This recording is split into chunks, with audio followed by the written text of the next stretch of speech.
Karibu mtazamaji wa Zone Media, tujuzane yote yanayojiri katika anga za kimataifa.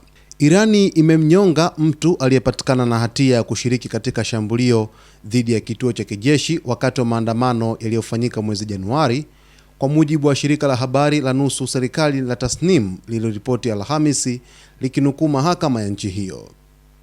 Mtu huyo alijaribu kuingia katika kituo cha kijeshi na kukiharibu ili kupata silaha zilizokuwemo humo, Tasnim ilisema, na kuongeza kuwa mtu huyo aliyefahamika kwa jina la Amir Hossein Hatami alinyongwa asubuhi ya leo. Tasnim pia ilieleza kuwa Hatami alikiri makosa yake wakati wa mahojiano ya uchunguzi. Taarifa kutoka vyombo vya habari vya serikali ya Iran zinaonyesha kuwa angalau watu 9 wamenyongwa katika kipindi cha mwezi mmoja uliopita. Hata hivyo, idadi hiyo inaaminika kuwa ndogo kuliko uhalisia, kwani mauaji mengi hayatangazwi hadharani na uwazi ni mdogo, hasa katika vipindi vya machafuko na migogoro. Baadhi ya kesi hizi zinaonekana kuhusiana na maandamano ya Januari au tuhuma nyingine za kiusalama, huku mashirika ya kutetea haki za binadamu yakionya kuwa watu kadhaa zaidi wako hatarini kunyongwa.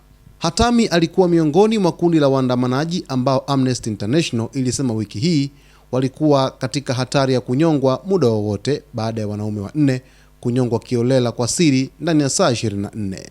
Ripoti za kunyongwa kwa mtu aliyepatikana na hatia za kushiriki katika shambulio dhidi ya kituo cha kijeshi wakati wa maandamano yaliyofanyika mwezi Januari ni ripoti ambazo zinaeleza huzuni kwa kiasi kikubwa ambayo inawakabili watuhumiwa mashtaka mbalimbali nchini Irani ambao walikamatwa katika maandamano ambayo yalitokea katika nchi hiyo, huku ripoti zikieleza kwamba zaidi ya watu 3,000 waliuawa kufuatia maandamano makubwa yalitokea nchini Irani, ambapo hadi kufikia hatua rais wa Marekani Donald Trump kuingilia kati na kutaka kuwasaidia raia wa Iran, na baadaye Marekani pamoja na Israel kwa pamoja walianzisha mashambulizi mnamo Februari 28, 2026, ambapo hadi hivi sasa Mashariki ya Kati imechafuka kutokana na vita ambavyo vinazidi kuendelea.